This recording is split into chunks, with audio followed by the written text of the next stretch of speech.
কিছুদিন আগে দেশে নির্বাচন হয়েছে। এই নির্বাচনের মাধ্যমে গণতন্ত্রের যাত্রা শুরু হয়েছে। যে গণতন্ত্রের জন্য বাংলাদেশের মানুষ প্রায় 1 যুগেরও বেশি সময় ধরে অকাতরে জীবন দিয়েছে, বিভিন্ন অত্যাচার, নির্যাতন, গুম, খুনের শিকার হয়েছে।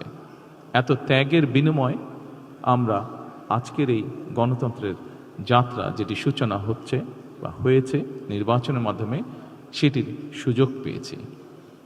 এই ত্যাগের মাধ্যমে, এই আত্মত্যাগের মাধ্যমে হাজারো মানুষের অত্যাচার, লক্ষ মানুষের নির্যাতনের মাধ্যমে আমরা আমাদের বাক, ব্যক্তি স্বাধীনতা, গণতান্ত্রিক অধিকার চর্চার সুযোগ আমরা ফিরে পেয়েছি। সেজন্যই প্রথমেই আসুন আমরা আল্লাহর দরবারে শুকরিয়া আদায় করি।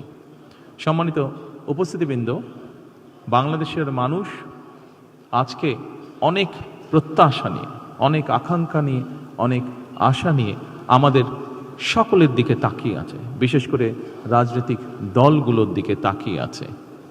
আজকে আমাদের এই ইফতার মাহফিলে আসুন আমরা আল্লাহর নামে শপথ গ্রহণ করি যে আমাদের আগামী দিনের কাজগুলো হবে এই দেশের মানুষের ভাগ্য পরিবর্তনের জন্য। আসুন আমরা আল্লাহর দরবারে সেই রহমত চাই যার মাধ্যমে আল্লাহ আমাদেরকে এই দেশের মানুষের ভাগ্য পরিবর্তনের জন্য, এই দেশের ভাগ্য পরিবর্তনের কাজ করার তৌফিক আমাদেরকে আল্লাহ তাআলা দিবেন। পরিশেষে আমি আবারও বাংলাদেশ জামাতে ইসলাম এবং জামাতে ইসলাম নায়েবে আমির শফিক সাহেব সহ সকল নেতৃবৃন্দকে আন্তরিক ধন্যবাদ জানাচ্ছি আজকে এখানে আমাদেরকে দাওয়াত দেওয়ার জন্য। আসসালামু আলাইকুম।